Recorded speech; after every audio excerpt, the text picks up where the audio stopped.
তো গরমের মাঝে নারকেল খাবো।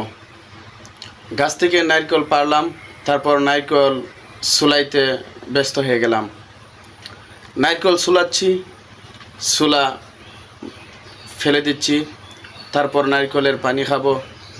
আর এই নারকেলের মধ্যে আল্লাহ তাআলা কতই না নিয়ামত ভরপুর করে রেখে দিয়েছেন।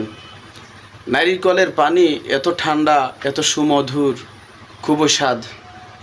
আসলে প্রত্যেকটা ফলের গুণ এত উন্নত যে ফলগুলার মধ্যে কোনো ফরমালিন নয়, কেবলমাত্র আল্লাহ তাআলা নিজ কুদরতিভাবে এই ফলগুলাকে তৈরি করিয়া থাকেন।